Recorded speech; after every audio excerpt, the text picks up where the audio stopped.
It's that time again, the NFL Draft 2023. As you can see, it'll be in Kansas City this season. As that's going to be kind of weird, but anyway, the NFL Draft is center stage here on Prime Sports Network once again, as we are in our second of three reports for team needs, early team needs. You got to keep that in mind. So we did our first team need report, teams 1 through 8. Today we're going to do teams 9 through 18, and then in a few days we're going to wrap it up with the rest of the teams, which would be teams 19 through 32, and then it's on to our first mock draft. Let's welcome in Dave Syvertsen from ourlads.com, and that sound about right to you? Yes, sir. I think we're on the right track right now, and thanks for having me back, Greg. Oh, I can't do this without you. So, yeah, it's and you're traveling next week. You're going to go see the Shonkas next week. I will be our lads, the parents of our lads. Yes, the parents, the masters of our lads. So yes. I'm gonna get out there and see them, and it'll be a good time. Looking forward to it. And we get out of this cold weather too. Yeah, that's true. Yeah, and yeah, they're already in. They know what they're doing. They're not in Iowa. They do. Yeah. Because we have when is our last show again? I think we were going to do our team needs next Monday. Monday. So, okay. For the playoffs. Yep. And then you travel after that. That travel makes after sense. that, and then we have the mock draft the next week. Perfect. So Monday is our last report. And again, that'll be teams 19 through 32. But we're going to start with Carolina, Dave. And taking a look, we were going through this with the last set of teams. Like almost every team we were talking about needed a new head coach, and it continues. Carolina still hasn't decided what to do with the head coach yet. Steve Wilkes, I don't know if he's even a possibility anymore, but this is a big one for Scott Fitterer because he has to get this right. And if you take a look so far, the cap space situation isn't very good, so they still have to, and it hasn't been good. So they're kind of trying to work their way back into getting their books right again. So it's a process. But we all know the main part of this offseason for Carolina, like last season, is finding a quarterback. They've got to figure out what to do with the quarterback position, and I understand kind of what they did a little bit last year.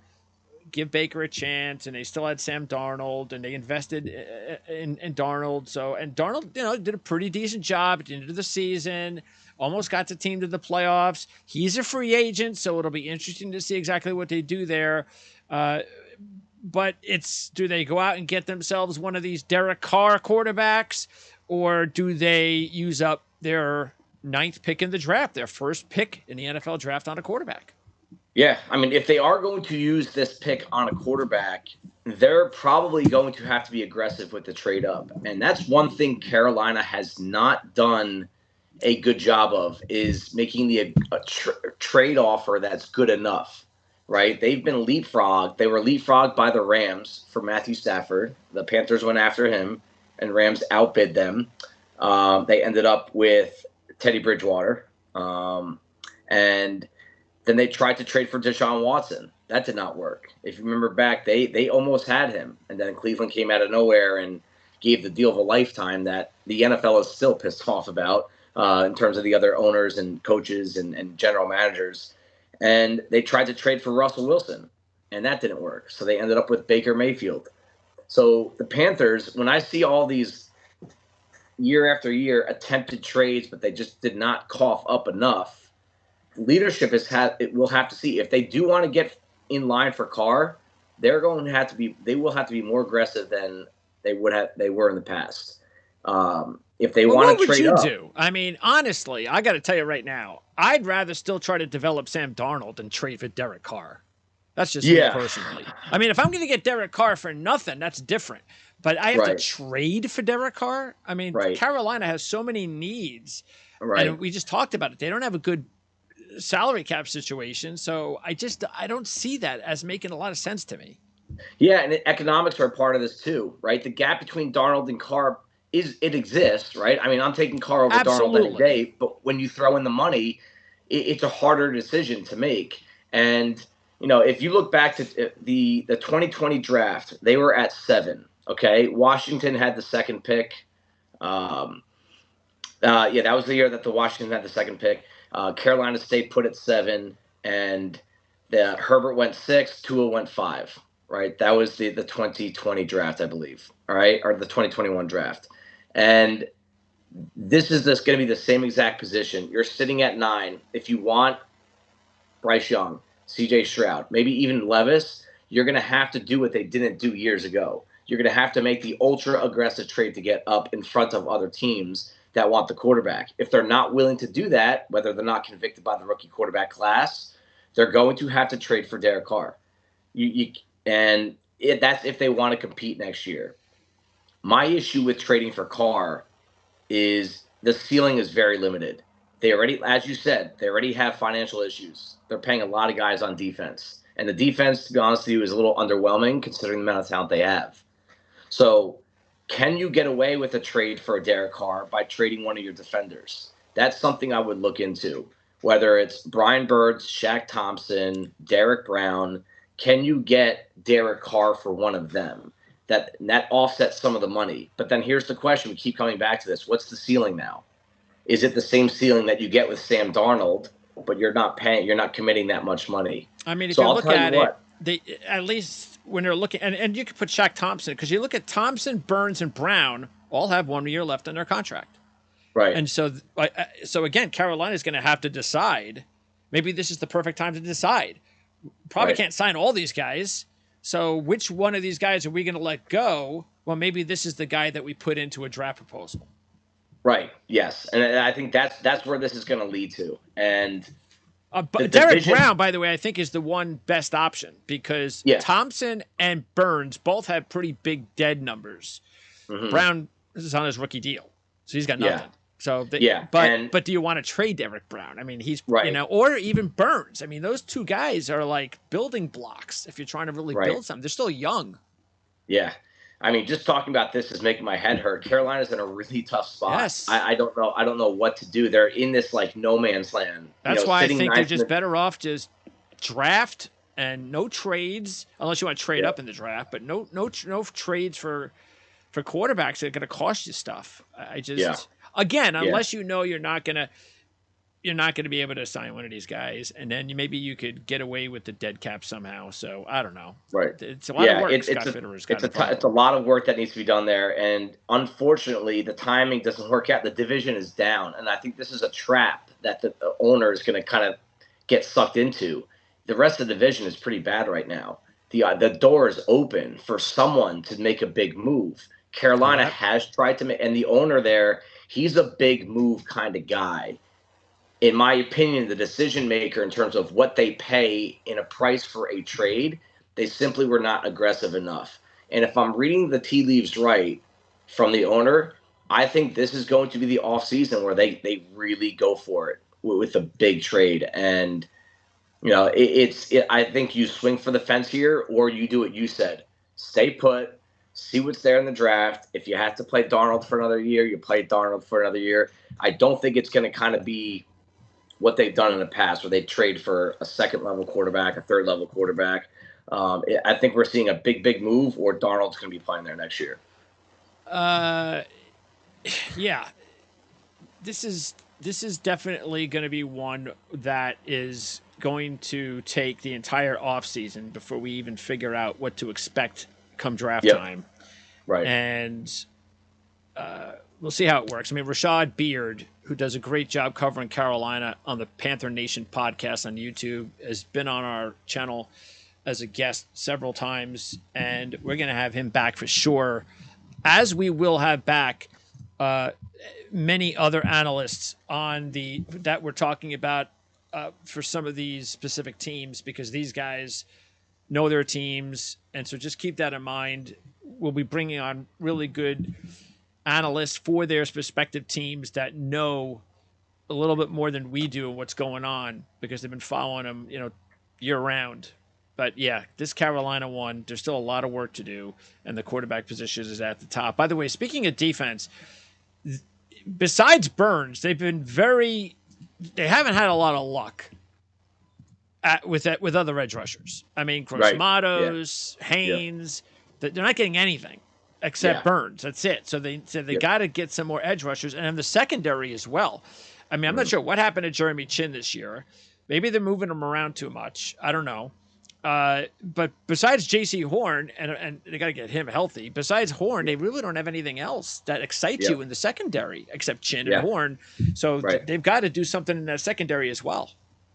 I agree. No, there's when you're making the top three needs for this team, I was like, all right, well, I have six, and there's just that's what I mean. This is a situation where I think you could see the bottom fall out pretty quickly unless they make that big move at quarterback and he turns around the franchise by himself. Yeah. But it's going to be a tough situation. And like you said, the first thing that needs to get figured out is who's going to be the coach. Right? Is it a lame duck type coach? Some coordinator that no one's ever heard of, or do you get a big name in there at some point? Yeah, I was looking at some of the coaching candidates for the Colts. Like I was going over the Jeff Saturday deal, and I was looking at some of the guys that they've interviewed, and I'm like, I guess Saturday might just be okay to me after looking at that list of guys that you were interviewing. I mean, that's bad. Yeah, it's a rough list right out there right now, and I think everyone's waiting to see where Sean Payton goes anyway. I think he's going to dictate everything, and then I think the rest of the pieces fall into place. Yep, because if Brady leaves Tampa, like you're saying, that the whole South is wide open. Going south. And by the way, we ended our last show at Atlanta. We started with Carolina, and now we move over to New Orleans. So we've got the three NFC South teams in a row, and I also was kind of surprised a little bit, but maybe not so much. Maybe this is part of the reason that Sean Payton, saw the writing on the wall with Drew Brees leaving, and the roster. I got to tell you, there were some pretty good players, but I don't understand some of these contracts that Mickey Loomis was giving away the last few years. I was looking over their deals, and they don't look very good at all. A lot of these contracts are to now, sure, they got some pretty good players, but they also have some marginal players with terrible dead money deals. It's just not so. There's not a lot of movement that could happen. They have the worst cap space in all the NFL to boot. They don't have a quarterback. They have basically one wide receiver in Olave. They have one running back in Kamara. They like Jawan Johnson, but if that's your top tight end, again, and the offensive line, boy, the offensive line has just been, a couple of years ago, it was one of the better offensive lines in the NFL, and it's a disaster right now. Outside of Ramczyk, it's not very good. Yeah, I think Teron Armstead meant more to that team than anyone ever realized. Durability was always a question with him, but when he was on the field, I felt like he was the glue that held that entire unit together. The interior's a mess right now. It looks like Cesar Ruiz was a complete botch of a pick. Andres Pete is always among the league leaders in pressures allowed per game Overrated. when he's on the field. Yep. And McCoy's not getting any better. Yeah, Trevor Penning, their first rounder from last year, missed most of the season with an injury. I think he had one start in the last game of the season, played at a decently high level. But he got hurt again. Yeah. So what's the future there? He was a swing for the fence type pick from that Northern Iowa program. Buffalo used the same templates, drafting Spencer Brown a few years ago, who's playing right tackle. That has not worked out to this point, in my opinion.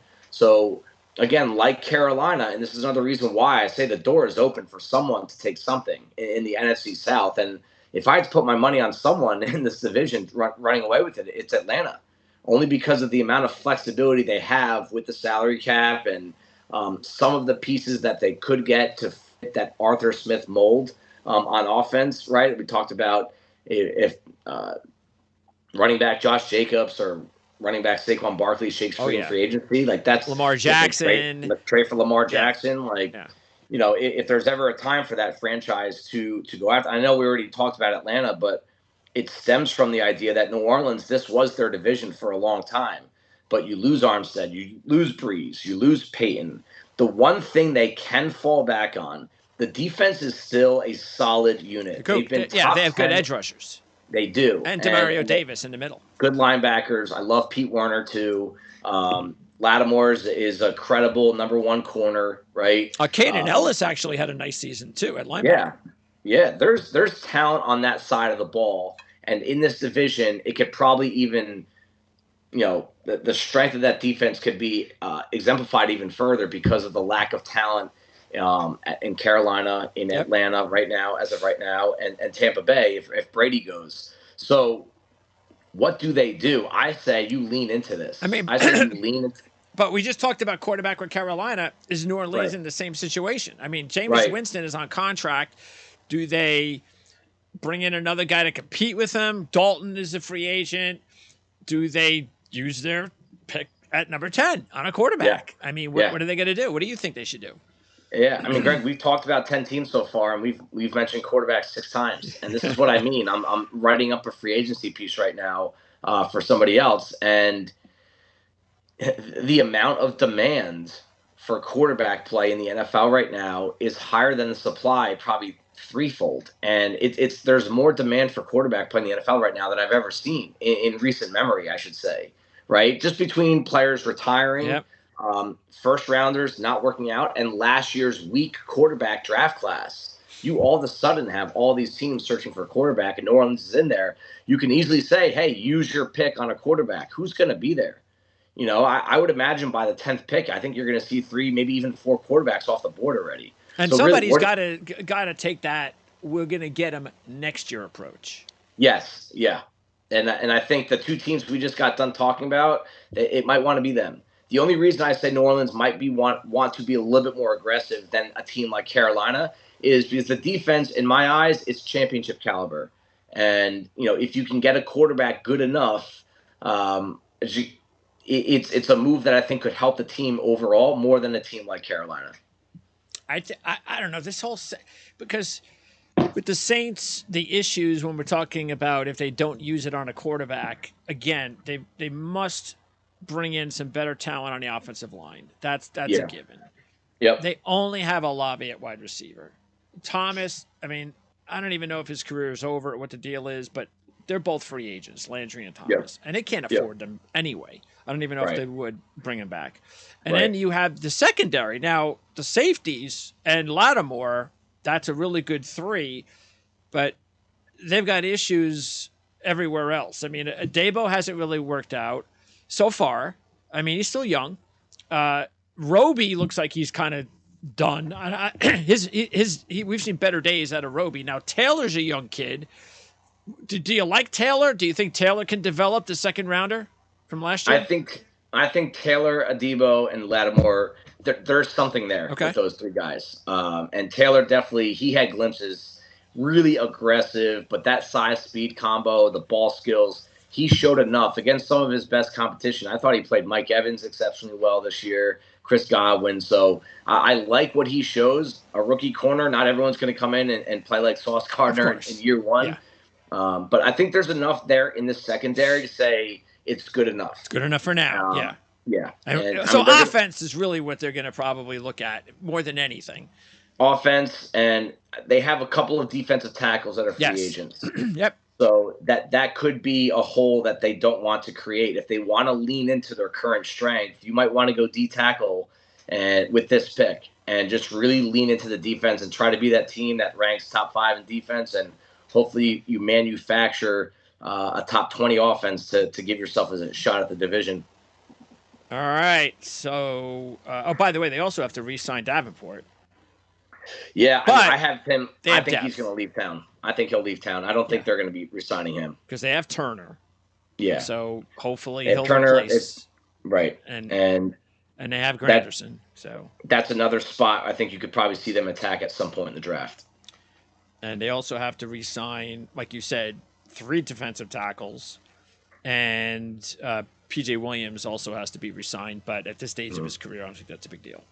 Yeah. Okay.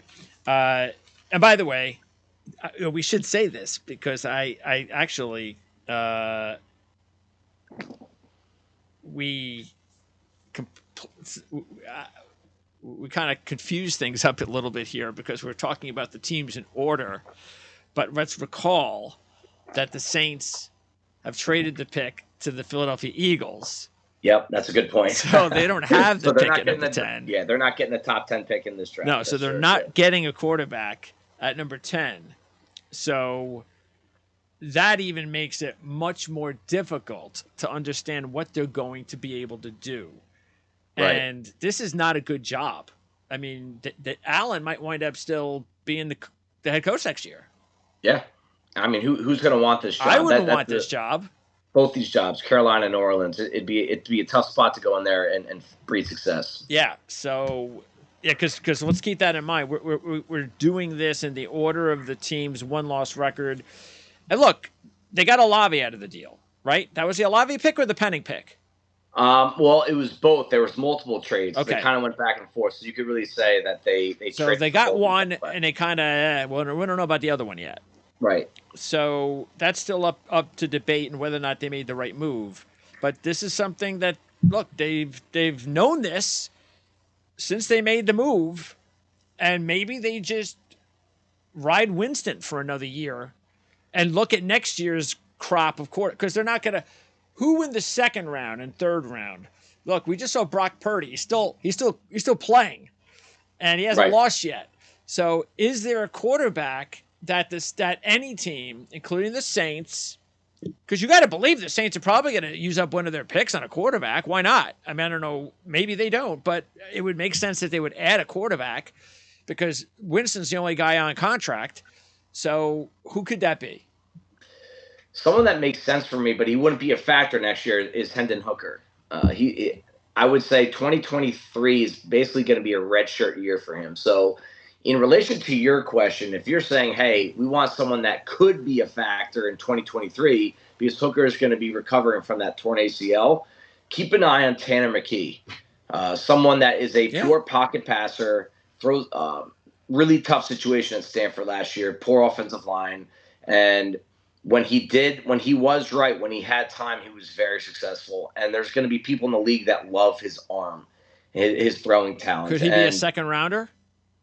That's his ceiling. I think that's as high as he would go. Yeah. And that it is possible. Economically, it's a better deal too. When you pick quarterbacks in the second round versus the first, it helps the salary cap in the future a lot more than, trading up into round one and trying to get somebody. So Tanner McKee's definitely a name I would stay kind of keyed in on round two. Yeah, because that's the other decision is if you're going to draft, if you're a team like the Saints that need a franchise quarterback and you're going to draft a McKee in the second round, you better be doing that with the idea that you really believe he could be your franchise quarterback. Correct. Because otherwise, just wait till next year. And then just use that second round pick on somebody really that you need on the roster, like another offensive lineman. Right. Yeah, and if you want to make this draft about 2023, like I said, you lean into the defense and hope that Winston can hold on this year, right, in a down division. But if you want to think more long term, that's probably the best move, is go after a quarterback. It has to be. Yeah. It has to be long term. They can't be thinking about just because I was trying to make the playoffs, the division. Come on. I mean, they have to be thinking long term in New Orleans right now. But still, it doesn't mean, look, if they like McKee and think that he could be the franchise guy, then get him. Why not? Yeah, I agree. I got no problem with that. All right, so now we move on to from one South division to another. We go to Tennessee, and didn't really think Tennessee would be here, like a lot of other teams, but it just didn't work out. And Ryan Tannehill just broke down, and it's the offense it's still all Derrick Henry, and that is all it is. Burks, they swung, and maybe they'll hit with Burks. It was going to take a couple of years, so you got to give that kid time. But you look around offensively, they've got to find a left tackle to replace Lewan. That's huge. They got to improve, I think, the guard play as well. So they still got work to do on the offensive line. Another team that needs a quarterback. What are they going to? They need a quarterback. Forget Malik Willis. Look, you took the chance on a third round guy. Maybe in 2 years, 3 years, you can develop him.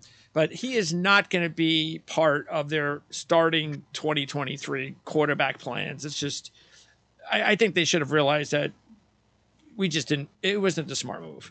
And then defense. I mean, again, they're having problems with edge rushers at Tennessee, and the Dupree deal has not worked out. So they got to get more edge rushers. They've got to get another cornerback as well because Farley can't stay healthy. That's been a disaster. And that was the question with him coming out of Virginia Tech. It was the durability, right? Everyone loved the upside, and when he was on the field, everyone loved him. It was impossible not to. But the question was, is he going to be able to stand on the field? And the answer to this point is unequivocally no. So you almost have to just say that's not even a factor on our team right now. Yep. And I just look, they need another corner because besides McCreary, which was a nice pickup last year in the second round, I mean, I think they could live with Fulton. Molden is just a body in my mind. I don't really know if they got much, but he's only a couple years into the league, so maybe they could still develop him. But they got to find another corner, no matter what. And they also have to find another inside linebacker to pair with David Long. I mean, Zach Cunningham, just enough of him. I mean, that guy's been around. All he does, I mean, he's just like a cheap kind of, okay, he's a veteran. We'll put him in there, but he's not going to help their defense any. And I don't know if Monty Rice is the answer either. You tell me if you think Monty Rice can develop, but there's a lot of needs. But quarterback is still, like with these other teams, they're most important.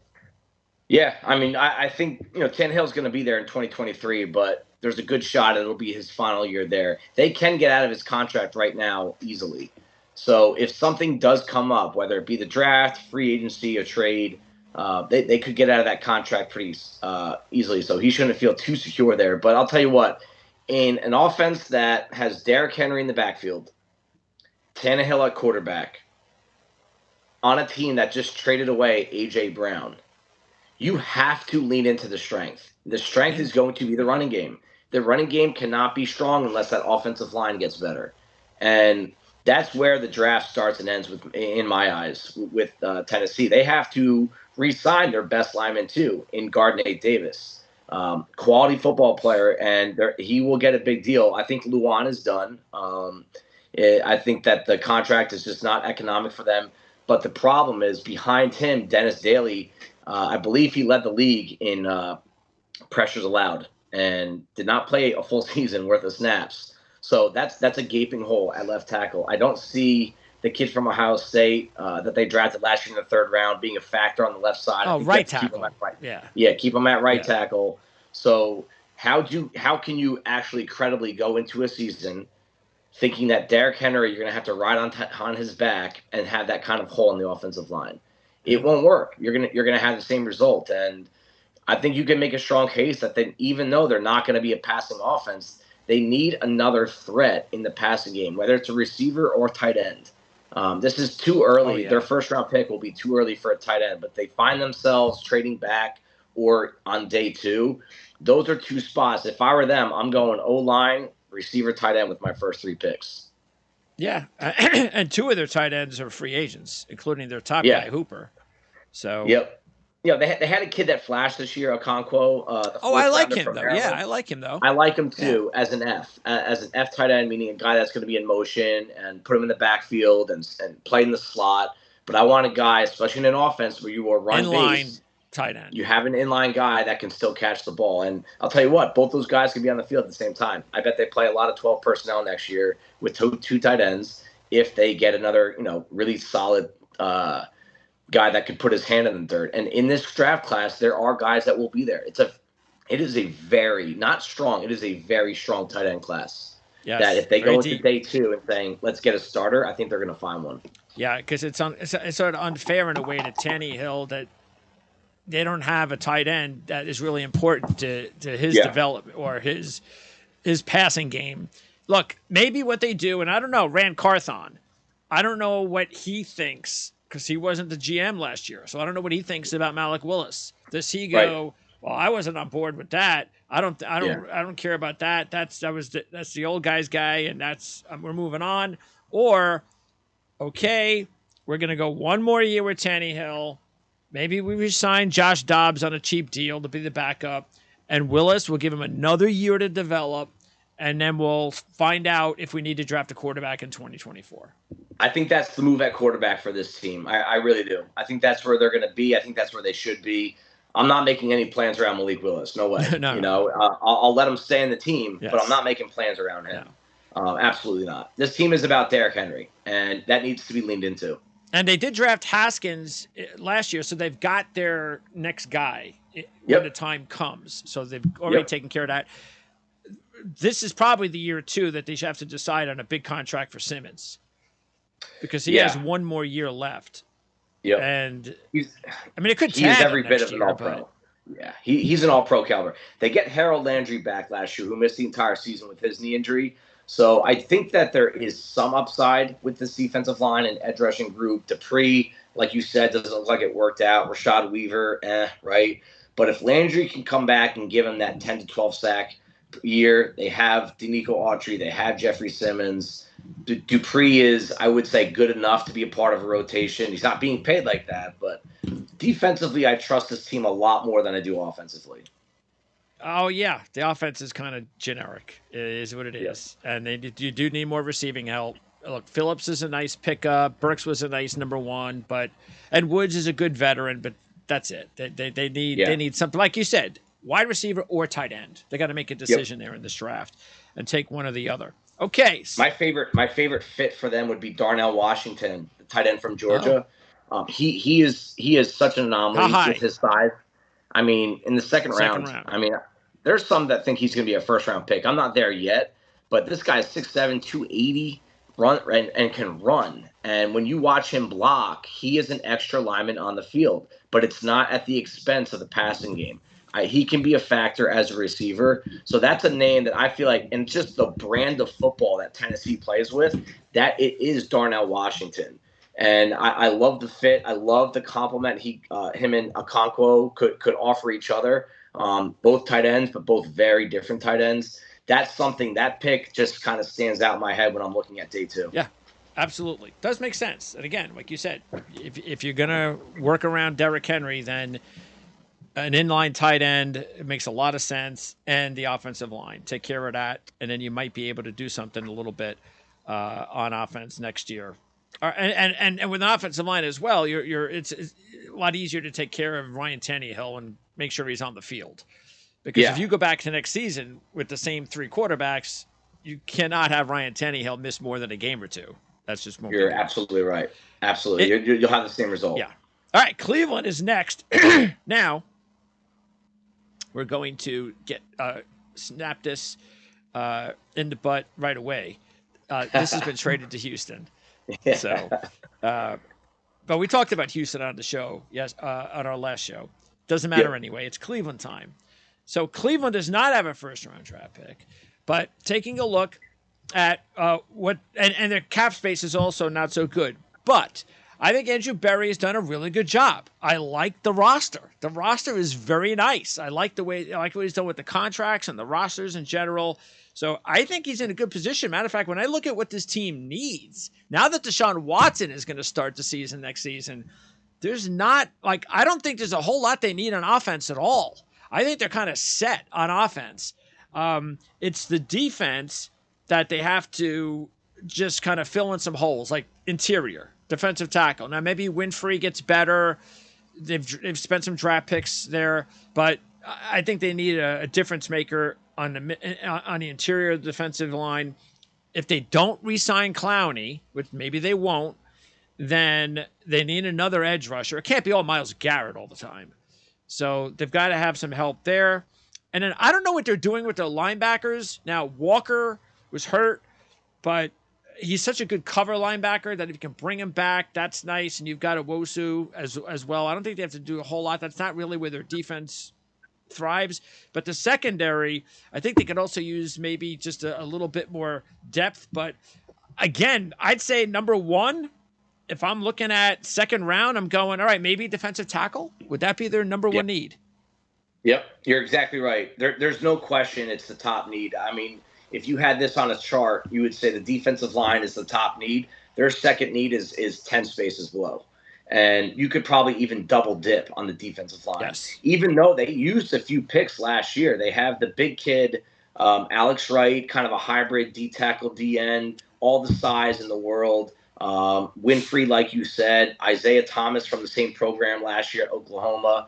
But they need multiple guys in there. Jordan Elliott, Taven Bryan, they're the next two best defensive linemen. They're second string on almost every team in the league. And if you're really going to be relying on them for a lot of snaps, you're going to have the result in which they had. Myles Garrett finished with 16 sacks. The rest of the line combined for 10. Yeah. The next highest was 3, was Taven Bryan, and he's a free agent. So, you need – I mean, Garrett's always going to get his, right? But the Clowney experiment didn't work. Even if you think these guys are going to develop, Winfrey, Wright, and Thomas, you need another guy in there for the sake of someone's got to compete for a starting job, right? But then also the depth, right? These guys get hurt. These guys are best when they're rotating in and out. So even if you do believe in the guys you drafted last year, there's nothing behind them. So what are you going to get out of those guys? So defensive line could be need number 1 and need number 2. And what they do with Walker in free agency will dictate how much they need a linebacker. If he leaves in free agency, that's going to be a big hole that needs to be filled right in the middle. And then I'll tell you what, pre-Deshaun Watson, in my opinion, the reason the offense did work somewhat under Baker Mayfield was what? It was Chubb and Kareem Hunt. Hunt's a free agent. He's going to get paid by somebody, I think. I don't think he'll be in a Browns uniform next year. I think it would be smart for this team to go and invest in another running back for the depth chart, just for the sake of being able to always rely on like that 1-2/1-2 punch in the backfield. Yeah, if something happens to Chubb. Yeah, I mean Jerome Ford is a nice player, but yes, they have that. Yes, and Kareem Hunt needs to be replaced. I think that's really what we're getting to. And Ford might be that guy, but he might not be. And I think it'd be smart for them to be ahead of the curve there and bring in one of the backs of this class that, like I said last time we talked, it's a very strong running back class. I mean, I think you have probably a dozen backs that I think could be big parts of an offense next year right away. A dozen. Can you get one of them in the middle of the draft? That'd be a big help for them. And by the way, Postage, big surprise. He comes and replaces Nick Harris, who was injured, who was supposed to take over at center, and has like his best year. Big surprise that Bill Callahan is able to get an offensive lineman to have his best year. Now he's a free agent. So they probably let him leave and they let Harris go back to playing center, I guess, because again, their contractual situation is not very good right now, books wise. So. Yep, that's a good point. If I'm Pochik, I stay because you're not going to get coached by Callahan again. I mean, even if it has to be for a little bit of a discount, easier for me to say. I'm not the one, that has a bank account that's going to be impacted by that. But some of these players, I see this every year in free agency.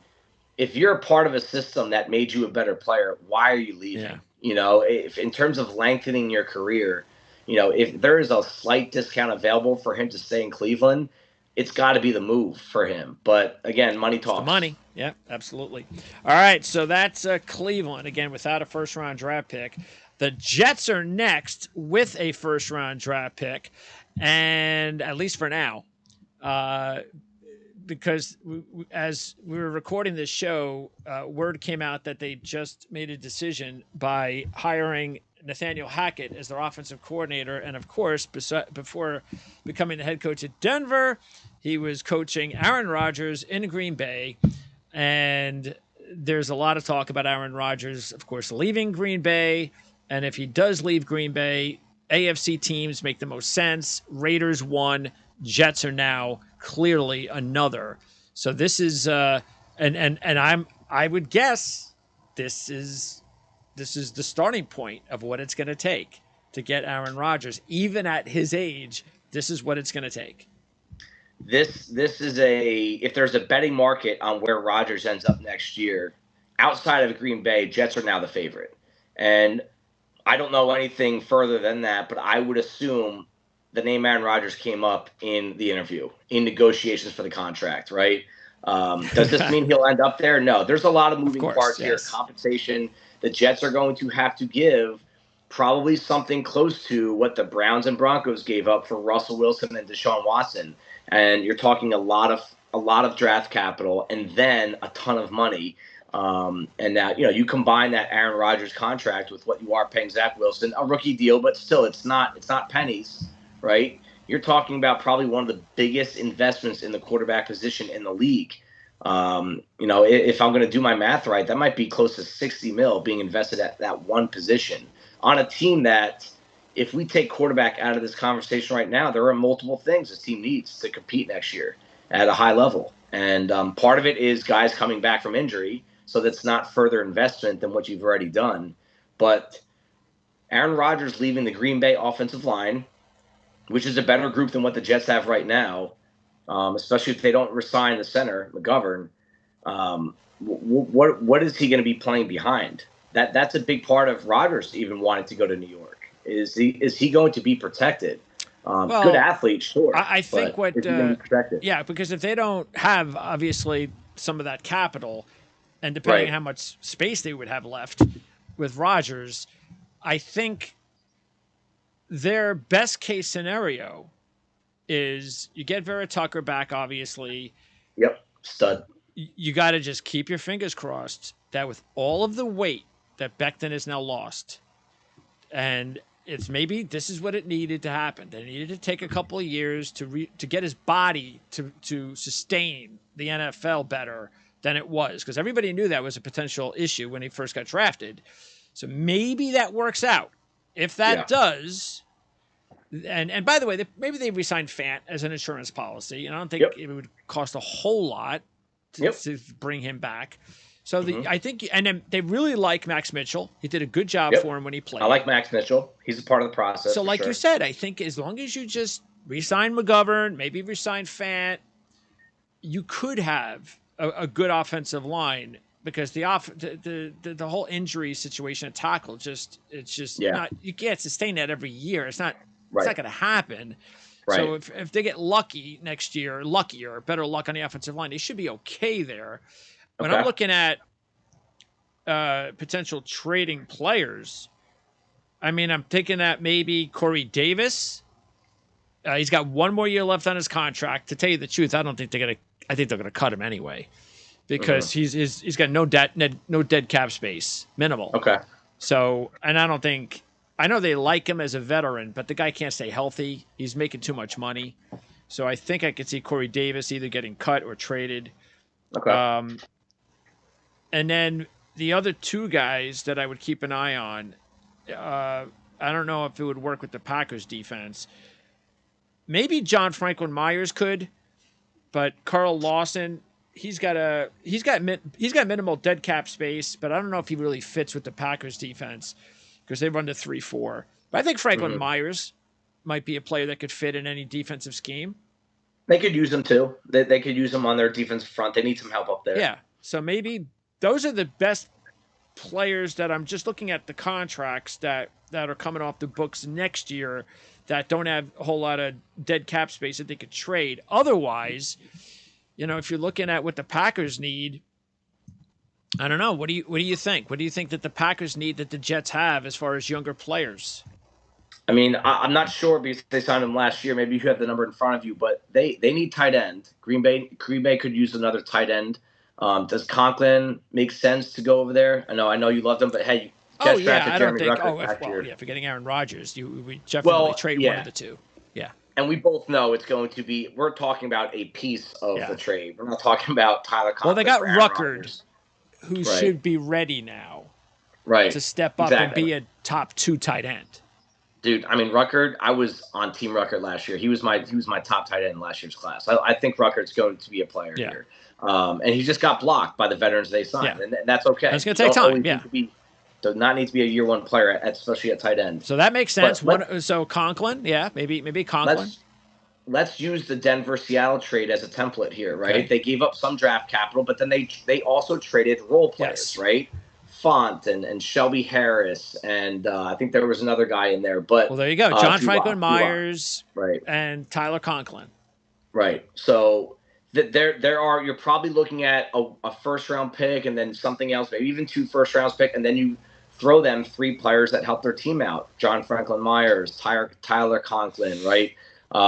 Corey Davis, like you said, and that also clears the money needed to bring in the Rodgers contract, but if the Packers are looking for picks only, maybe the price goes up when it comes to draft capital. But I think one thing Jets need to realize if they do that, there are a lot of names that I thought were important pieces to their team last year that they're probably going to have to wave goodbye to. Like? Are you willing Quincy Williams, linebacker. Oh, goodbye.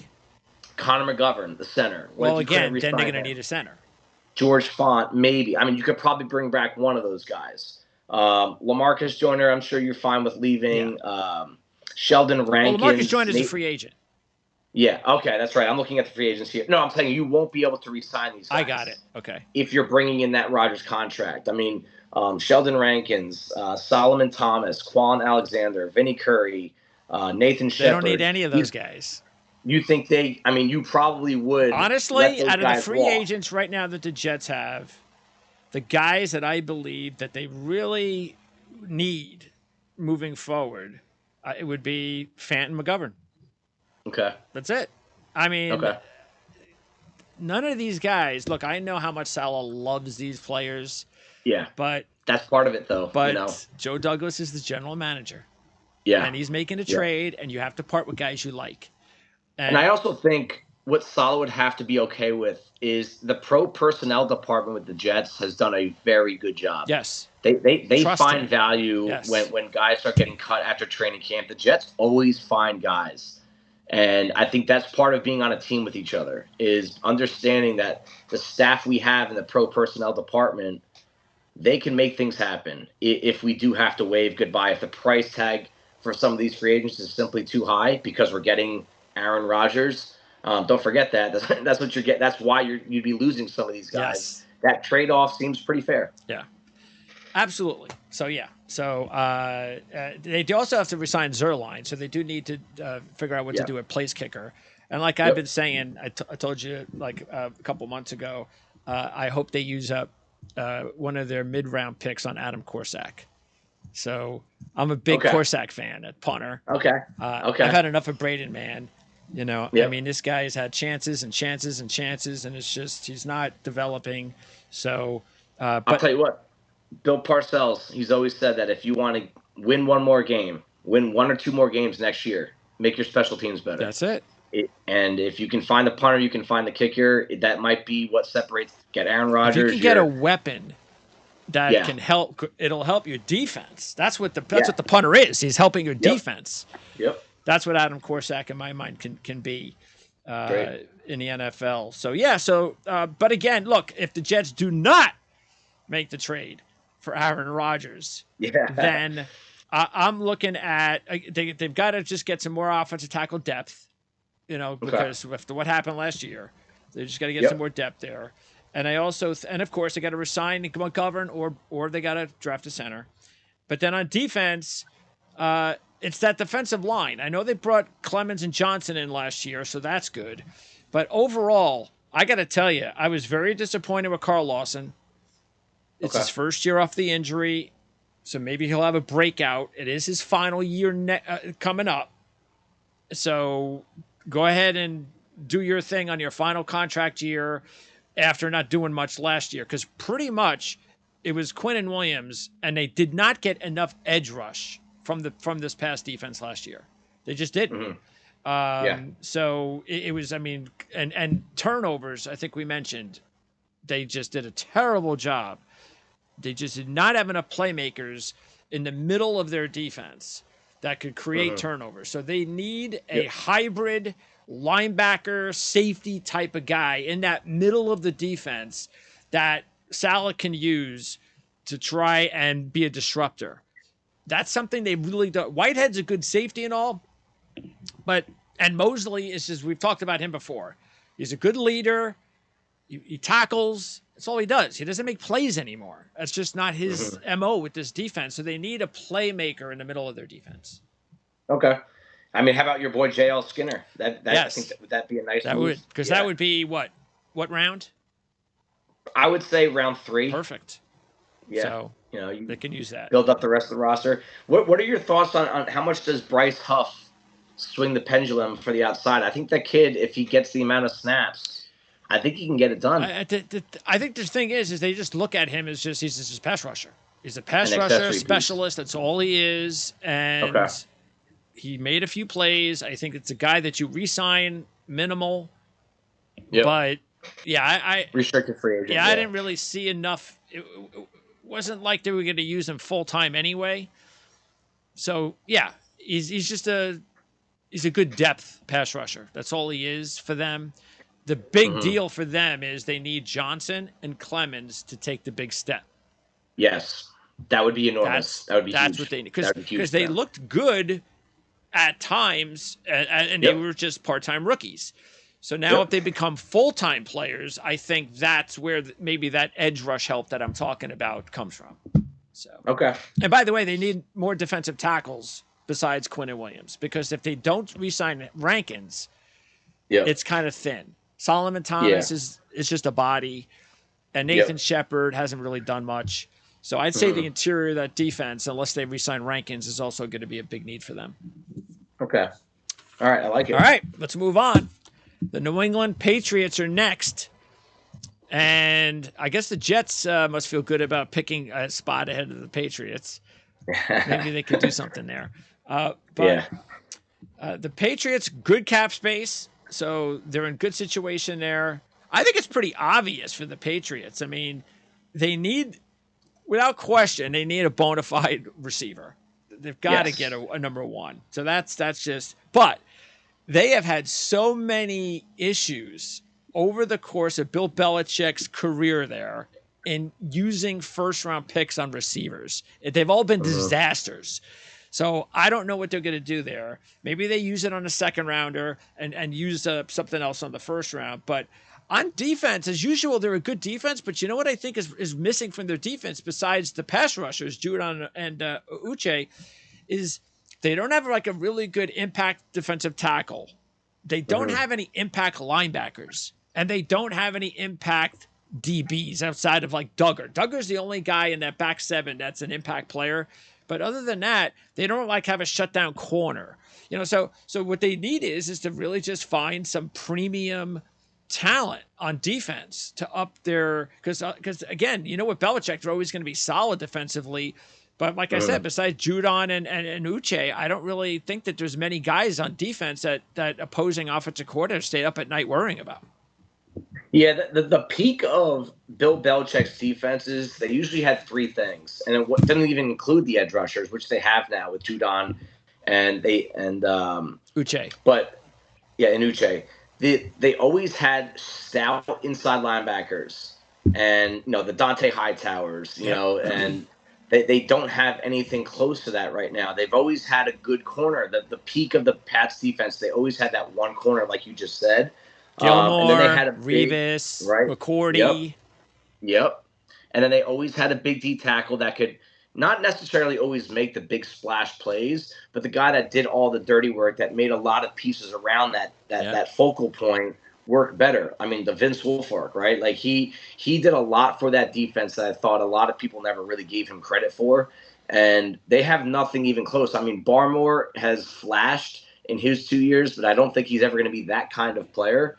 And so I agree with you that even though that offense is a complete mess, whatever experiment that was, what they did last year with their play calling and Joe Judge. Well, they got O'Brien in now, so. Yeah, now O'Brien. Like, that was one of the more bizarre things.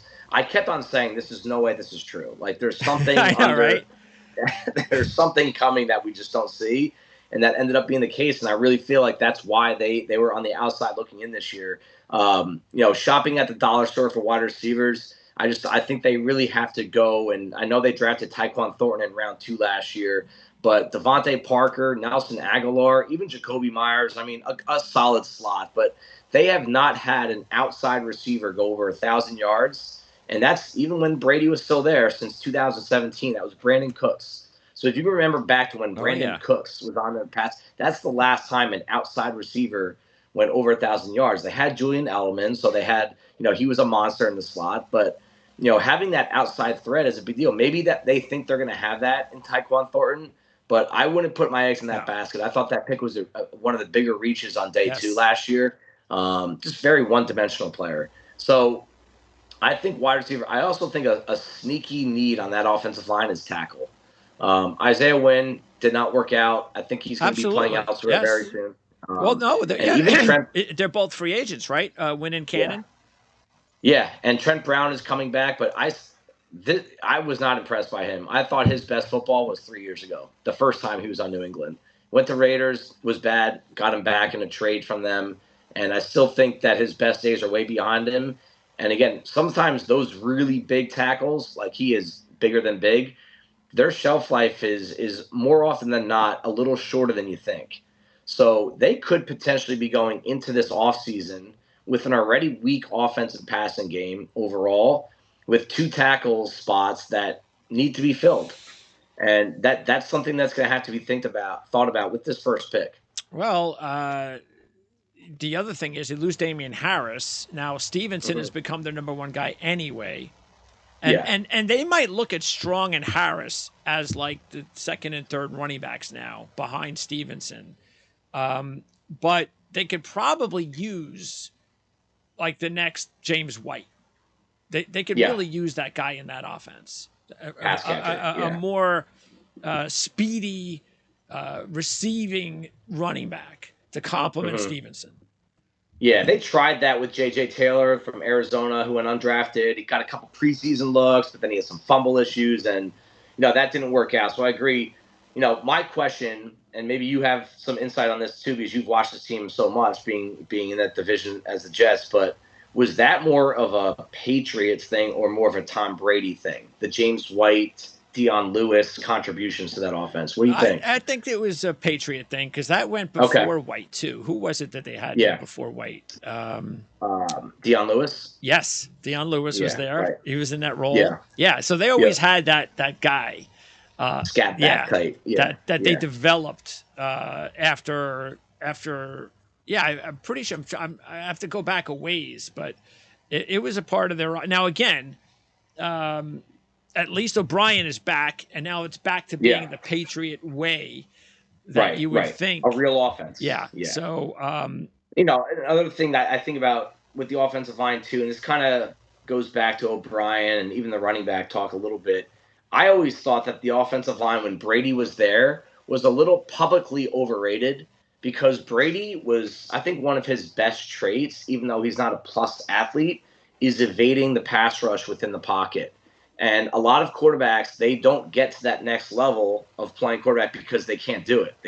Brady was not the best athlete, but he excelled at knowing where to go in the pocket and also when to get the ball out. Oh, he was awesome at some that. quarterbacks, they just did not know that he felt. I mean, how many times did you watch Brady get rid of the ball right before the defender got to him? And it would be these in the dirt throws that who cares? Next up, next down.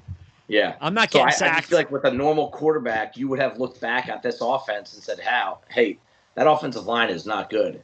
And I think this offensive line has been not good for a long time. And it's just being exposed more and more now because of the fact that Brady's no longer there. Yeah, they have right now. I mean, Andrews is always serviceable, but Onwenu was a huge pickup.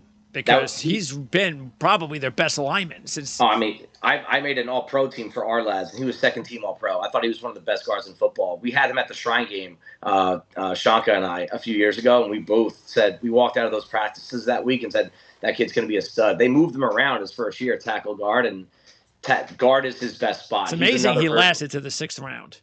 Amazing, yeah. And it was just some athleticism issues, but he plays so big and so powerful. I mean, I think the interior is solid with Cole Strange, Andrews, and Onwenu, but it doesn't matter. If you can't pass protect on the outside, it won't matter. Yeah, offensive tackle definitely going to be a big part. Wide receiver, as we said, and we'll see what they do as far as adding some star power on defense, maybe getting back to the old days of what really made the Patriots defense scary.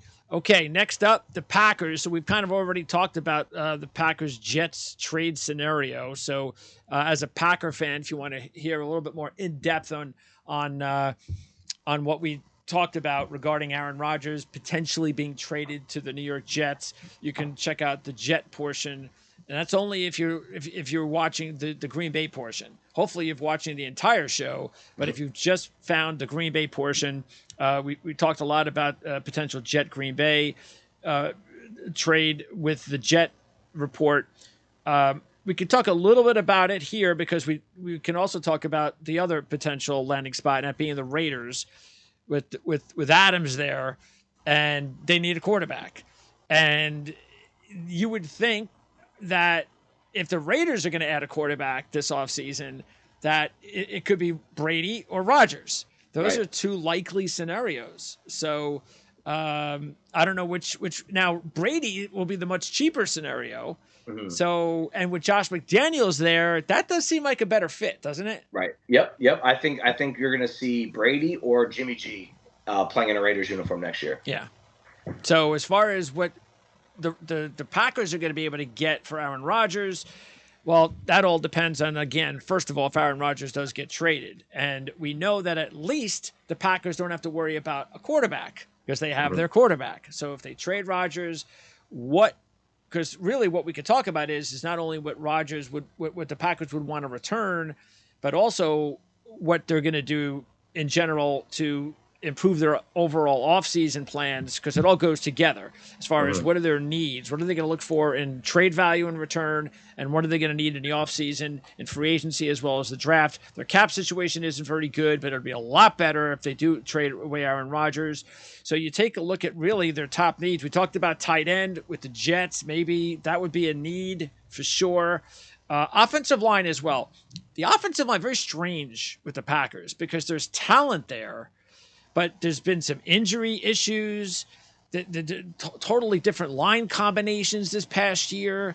So I think they have enough talent on the offensive line, except maybe should just be looking at another left tackle to eventually replace Bakhtiari. Other than that, I think it's more about, I don't know if it's coaching or if it's just finding the right mix. Mm.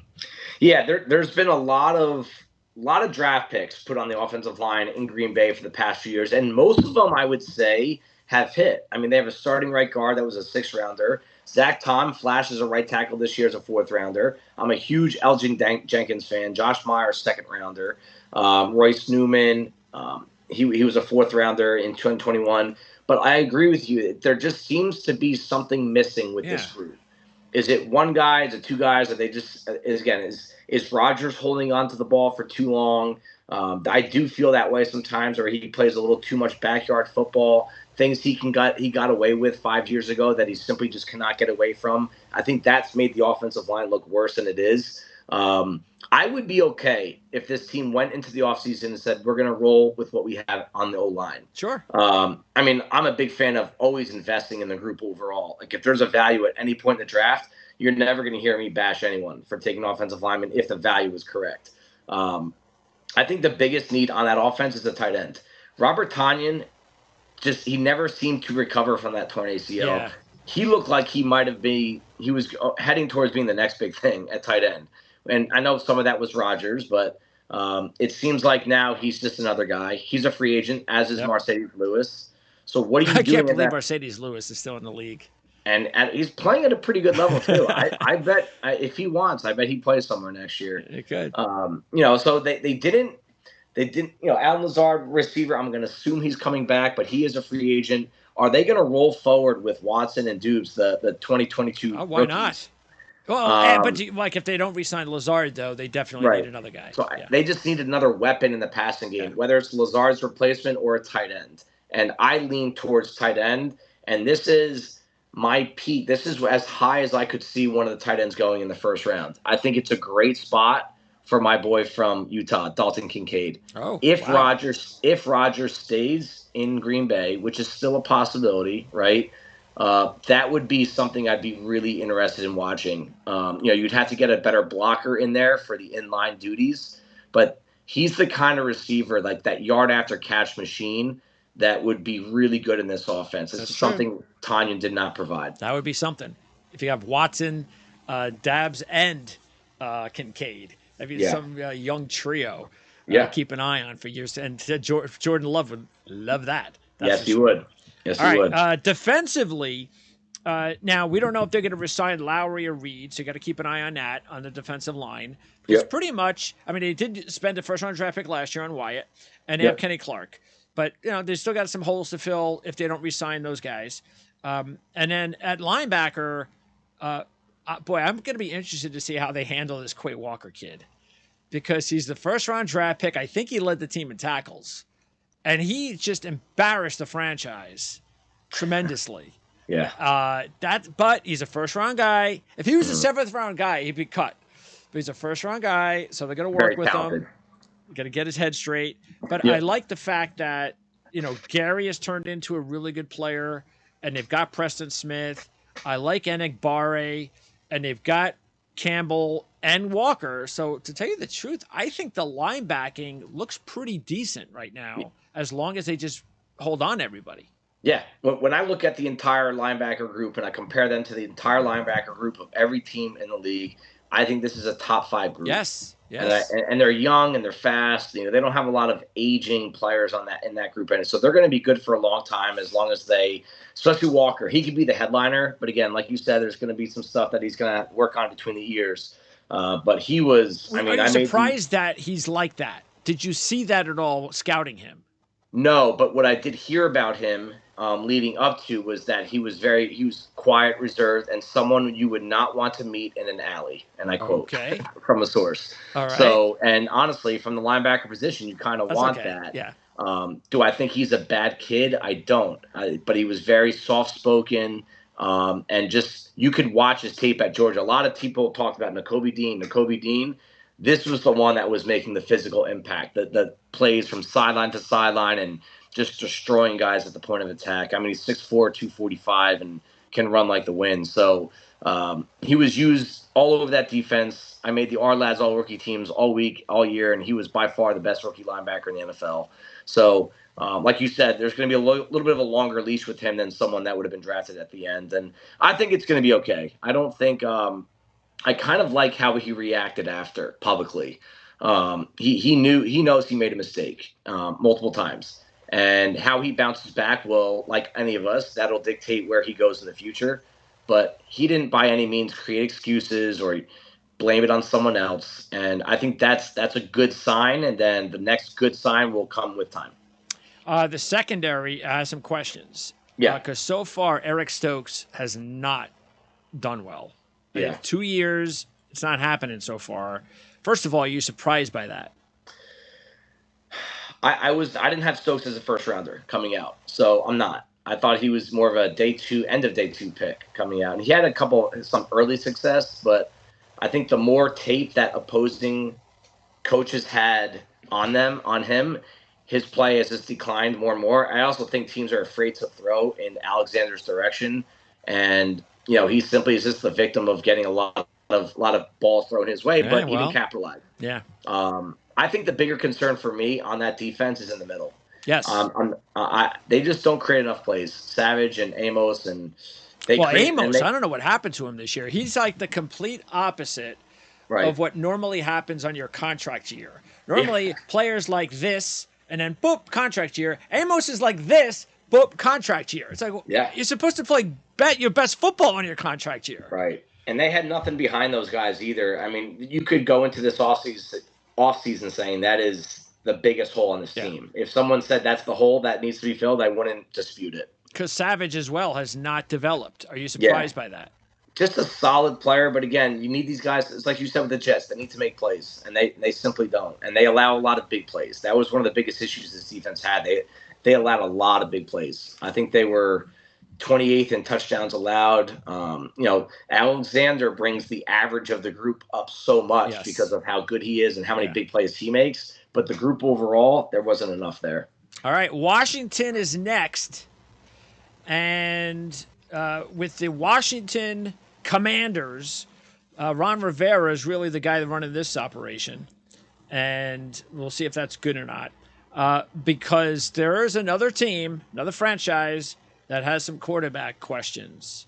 Because Carson Wentz, they got to cut him, so he won't be there.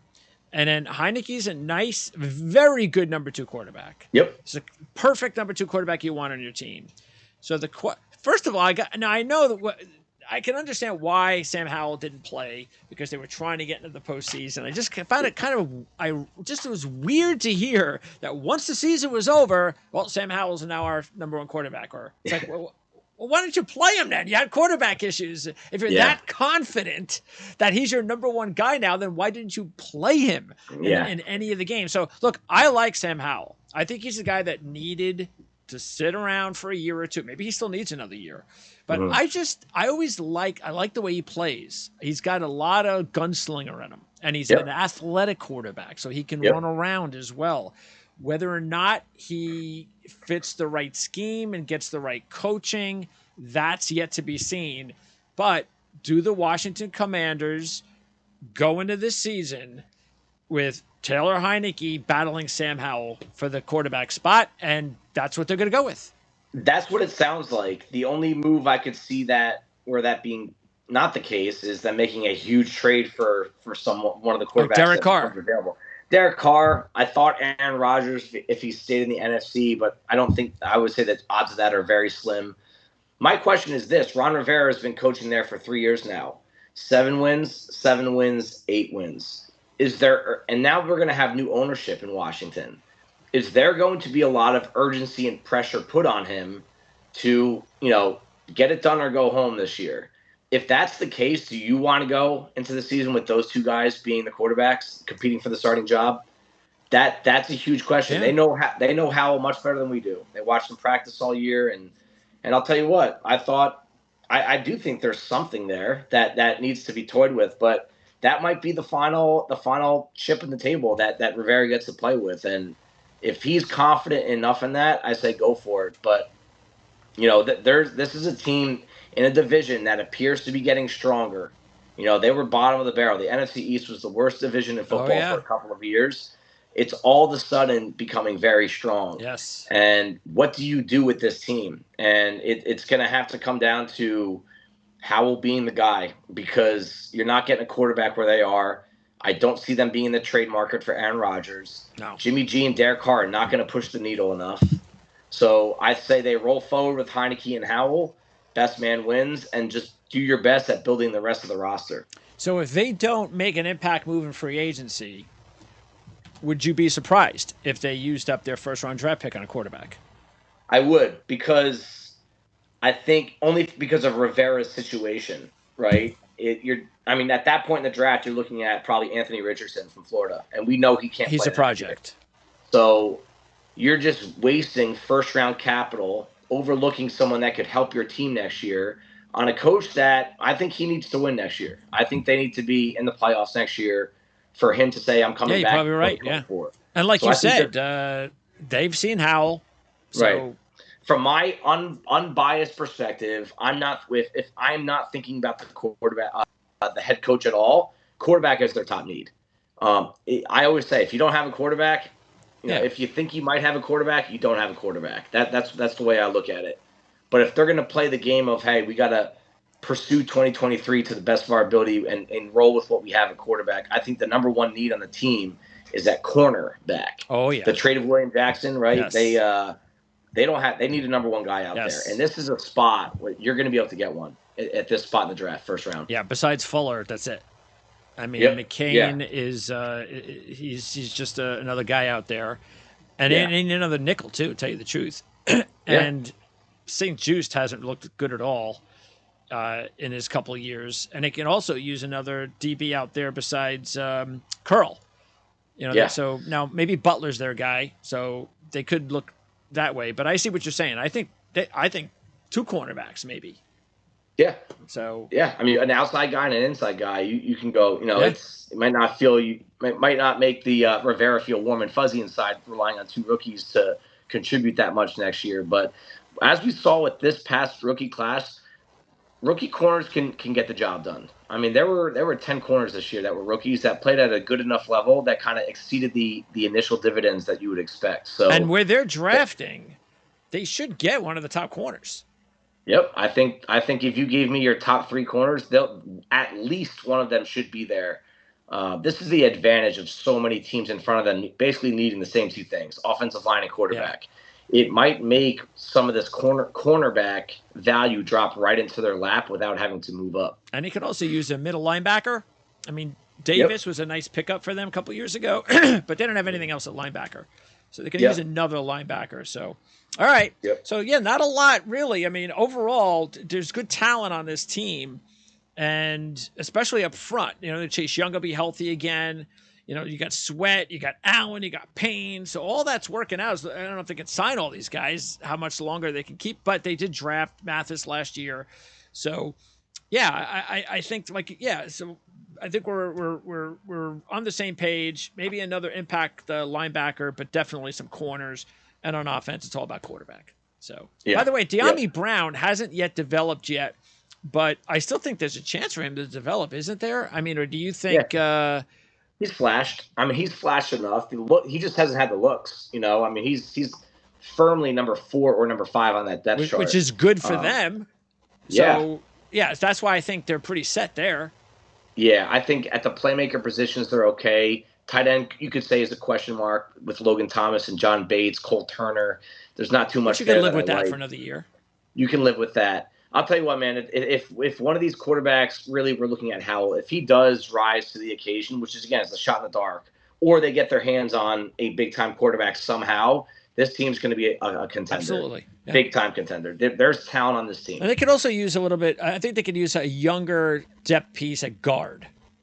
Yeah. Turner and Norwell are just okay. They're nothing. Yep. They're not going to do anything to make you a better team. So I think they could use a little bit of youth on the interior. Absolutely. Pittsburgh, the Steelers are next. And the Steelers just keep on having winning seasons. Didn't make the playoffs, but came really close.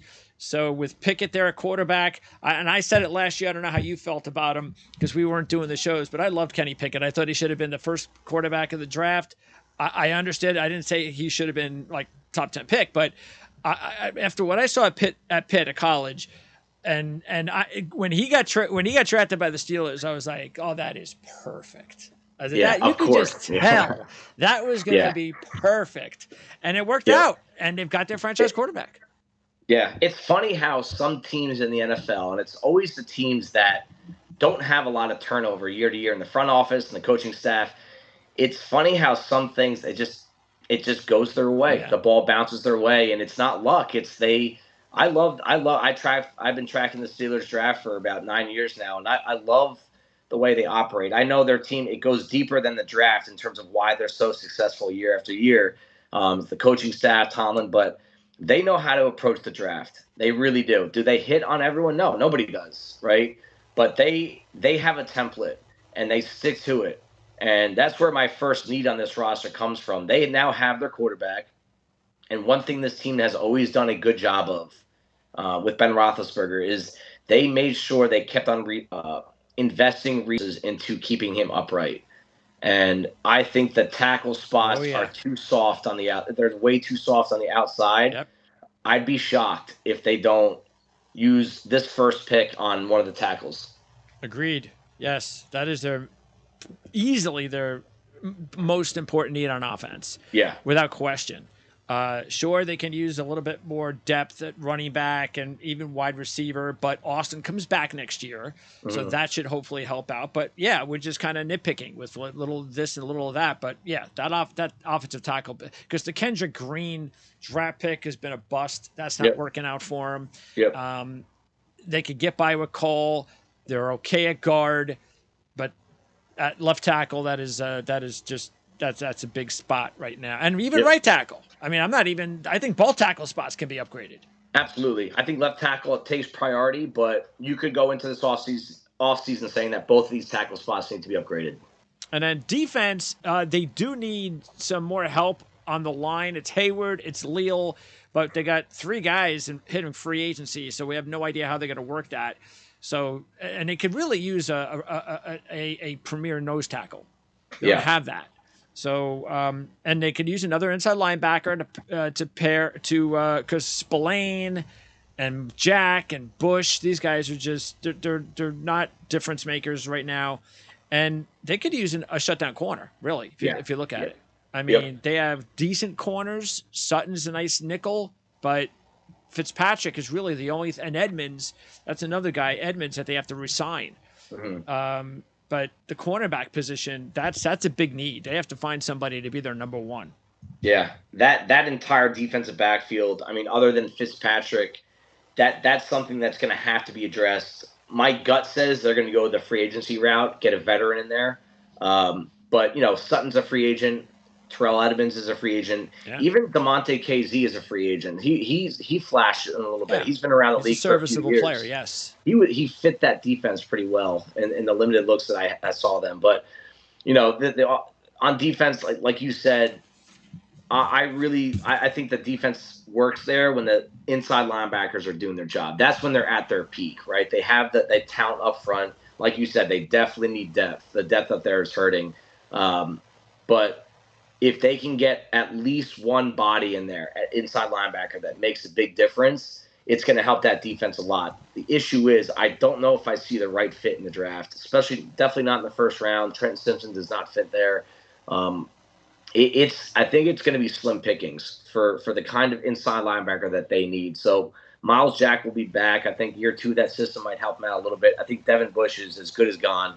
He'll play. Yeah, they really thought they had something with Devin Bush when they got him. They thought he was going to be like. They had something too. Yeah, I thought they did too. 2019. I mean, I don't know if you remember, they made an aggressive trade up in the draft for him, which is not common for the Steelers, inside linebacker position. And then you see it like, oh, what are the Steelers doing? Trust, they know what they're doing, right? 2019 started off on fire, and then the wheels fell off. I think he had a knee injury, right? Yep, and then it seems like he lost a lot of his explosion, and that's so much of what his game was based on. It wasn't instincts, it wasn't tackling, it wasn't defending the pass. It was how fast and how explosive he was, and he just never recovered. So, I mean, that's why they brought in Miles Jack last year, was to kind of take over that role. And so that's a spot where definitely Steeler Nation has been pulling their hair out watching their linebackers play for a few years now. So if there is something in the draft that they feel fits their system, they're going to go after it.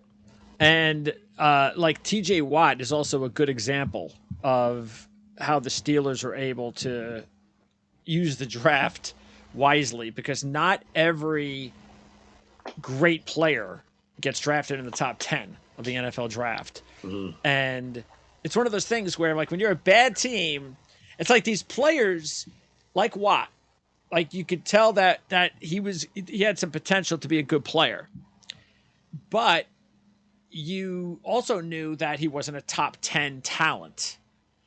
And it's interesting how that happens. How you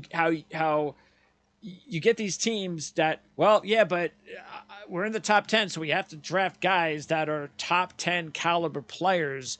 I'm not going to reach for a guy that should go in the 15s or the 20s or whatever. Yet those guys have every bit a chance to turn out to be impact star players as guys in the top 10. Yeah. Especially with all the quarterbacks that get taken early in the draft of the top 10 that more often than not are misses than hits. It's like you go, I think Steelers of all team, they get TJ Watt. Come on, man. Right. I think that's why it's the beauty of the NFL draft. Obviously, everyone wants to be picking higher because you get to really pick who you want. Nothing gets taken out from underneath you. But every year, at every position, in every division, there are players that are picked way beyond the first round that make an enormous impact on this league. And part of it is scouting. Part of it's also player development, which is hard to do in the NFL now, just limited practices and this what have you done for me lately, lack of patience approach, right? But that's why I'm so passionate about the draft is no matter what round you're in, even the undrafted free agency period, there's someone there that's going to be a Pro Bowl, maybe even an All-Pro. Every time you're picking, someone's there that can be that guy. And that's the beauty of it. Do you think if he was in this draft, do you think TJ Watt would still be drafted late in the first round? Or do you think sometimes I look at these guys that were taken a little later and I say, they're so good, but it's so hard to kind of get that. But you saw the tape, you saw that this guy could be a wrecking sack machine, and yet why did he go so late? I just want to get my numbers on him because I do, like we've talked about this before, where some teams put a little bit too much into the measurements and the speed. I want to make sure I have my numbers right on him, though. So this guy, he was 6'4", 250, average arm length, decent numbers working out. Let's see, he ran a 4.7. I mean, he didn't have any standout physical traits. So he And didn't blow everybody away at the workouts. right, decent three cone for his size, and that's a big part of playing. Um, yeah, it's hard to look back. I mean, hindsight's always Sure. 2020, right? I mean, this kid was he's one defensive player of the year, right?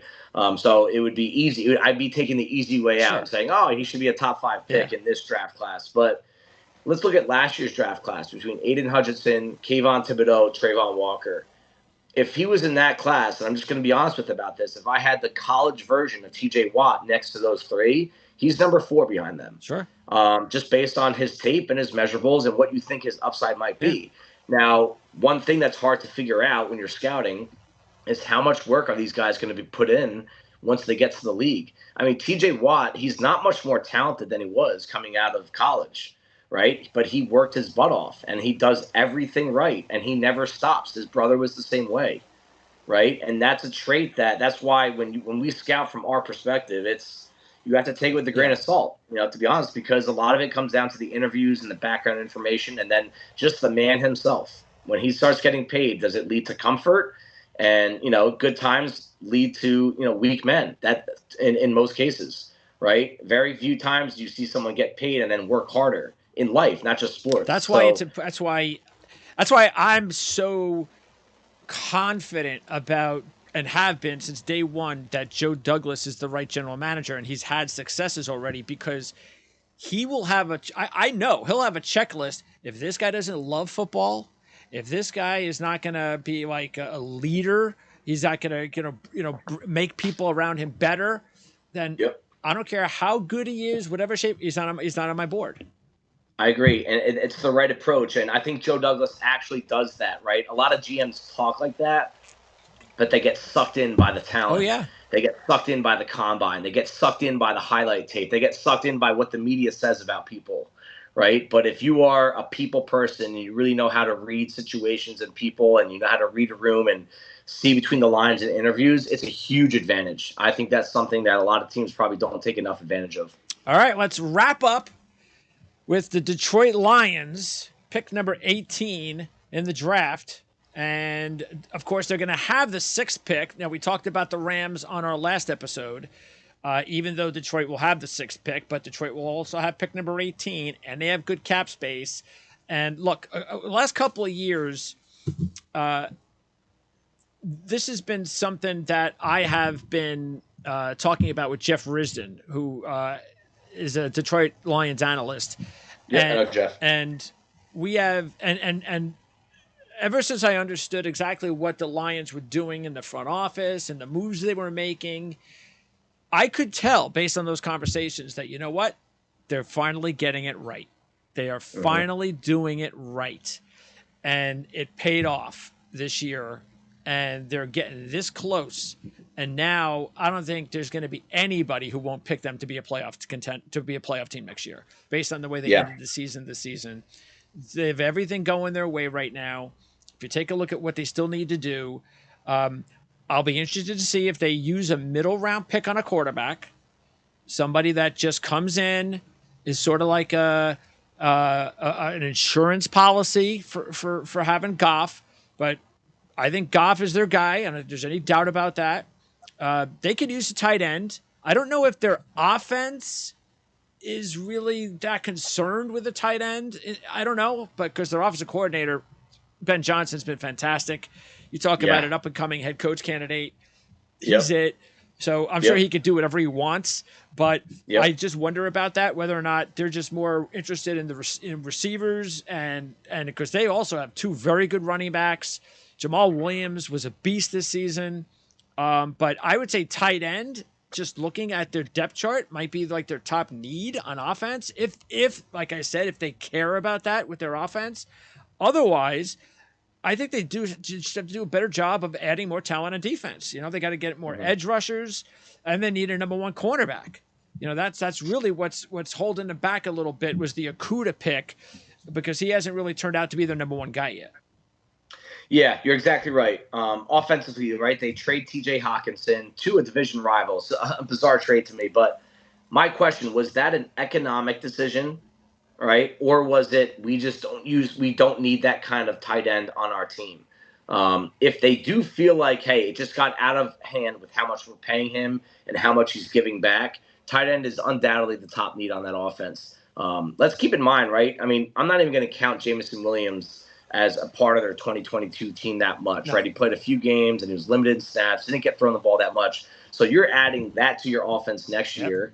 And if you also get a tight end that can really impact the game on a similar level to what Hawkinson did at a fraction of the price, now we're talking, right? I wonder if they re-signed DJ Shark with Jameson Williams coming, because DJ Shark did have a nice year, and he is now proven that he should earn a decent paycheck. Not a great one, but if a team wants a number two, a solid number two, he should make number two money on the market, don't you think? Yeah. Oh, yeah. And I think that's what's going to get in their way. I think there's going to be a few teams lining up for him, and that's just going to drive the price up a little bit. But again, it's like what I said earlier. If I'm DJ Shark, I want to stay in this offensive system with this offensive coordinator. And I mean, in my opinion, this was the best we saw out of his career. And to go leave somewhere and take that risk and follow the money, again, easy for me to say. Depending on where he goes. Right. Depending on where he goes. Absolutely.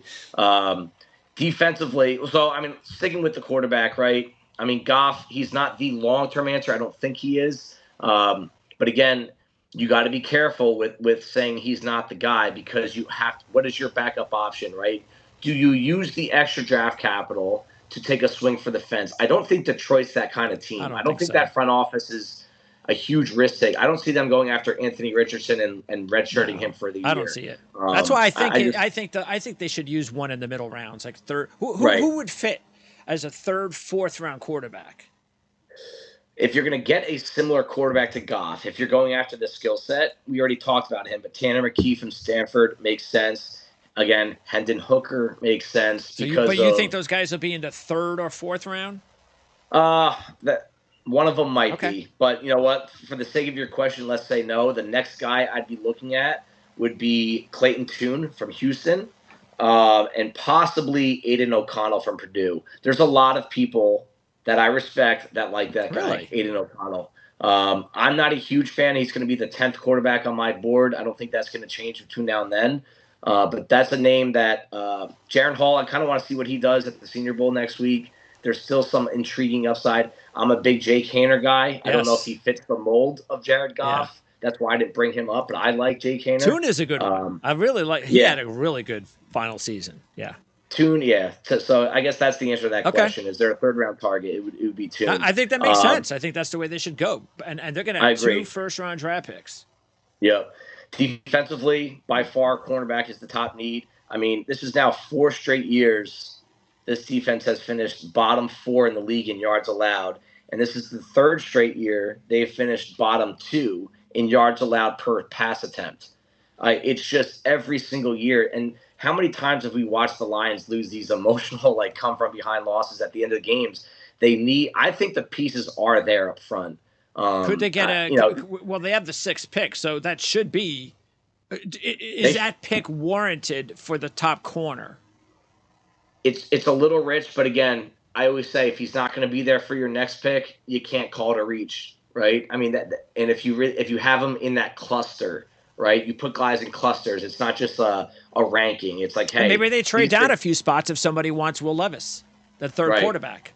I'll tell you what, I don't know if he would fill an immediate need, because I love this defensive player so much. I do think he could be a slot. I wouldn't want him on the outside, but Brian Branch, man. I think he fits that. I think he fits that culture. I know they're already kind of strong at safety, but I think you find a way to put this kid on the field, and I think he immediately helps that pass defense out. Absolutely. So that's a move I would look at. Ringo, Porter, Gonzalez, Weatherspoon, all these guys that we'll figure out how to stack these guys over the next month or two. That would not be a bad pick. I'll just say that. So do you think both of their picks in the first round might be in the secondary? One of them for sure. I would say the other one would probably be a coin flip between another defensive lineman, preferably a tackle. Well, what if they drafted? Wouldn't Branch make more sense at 6, and then you draft a corner at 18? Yeah, you could do that. You could do that, and I think one of those guys should still be there between Ringo, Porter, Gonzalez, and Weatherspoon. I think one of them will still be there. when they're on the clock again. Again, it's just this team is ready in my eyes. Like, this is kind of where their window is. And to put a lot of resources into rookies at probably the most important weakness on that defense, it's a risky move. And I just don't get that feeling from this front office that they would. But I think they might go So free Branch agency at then, 6 though. and free agency at corner, right? And then they use that later first-round pick on someone that can rush the passer from inside. That's what I think could really put this pass rush over the top. Yeah, the kid from was it Washington? Yeah. He hasn't really worked out so far. He had the Right. injury last year. It didn't look all that great year one. Right. So he has a big year ahead of him. And I love McNeil as a run defender, but again, we're talking about affecting the passer. I don't think McNeil's going to be that guy. So yeah, that's where I see the biggest is the value there. Does Brian Breesy make sense there at that spot? Will he still be there? It's probably a little rich for Tui Pelutu from USC, although I personally love him. I think he's going to be more of a second rounder. But again, that's a guy that the culture that Dan Campbell has created, that's the player that chews glass, and that's who they want. So we'll see. And James Houston had 7 sacks last year. Dude, I mean, it was historic what he did. I think I did a little study on him. He was sacking the quarterback on a per-snap basis with the best names in the game. Myles Garrett, I mean, it was for half a season. He was put into specific positions. But is that the type of player you think he's going to be, though? Is that too much not film, but too much time on the field with his size will just take away from that? No, who you'll nod your head on this one. He's Bryce Huff. I think he's a situational player pass rusher that can get the job done. You don't want him starting, okay. and seeing 50 snaps a game. Good. They benefited with 7 sacks. I wish Huff had 7 sacks. Anzalone, meanwhile, by the way, is a free agent, so they do have to keep an eye on that. And they got to get Walker back because he was really their leader in that secondary. And when he went out with an Achilles injury, you can see why they were having so many problems on top of that in the secondary. So they did spend a 3rd rounder on Joseph last year, but still. And he was a stud. He was a stud this year. He made the R-Lads all-rookie team at safety. He is, Aaron Rodgers' daddy. But Branch is not – just because you have Walker and Joseph, Branch could still fit in that defense. Absolutely. You put him at nickel. Put him anywhere. I think that's where Branch would be best there. And Will Harris played a lot of there last year. He's a free agent. That's an easy transition right there.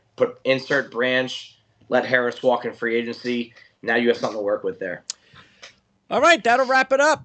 So report 2 in the books. We are going to go 19 to 32 on Mondays, and then sometime in the next 24 hours, I'll start posting the individual team reports. So if you're only interested in your team, we'll start throwing them out there, and I'll have to put a little what do you call it? Note on the Saint one.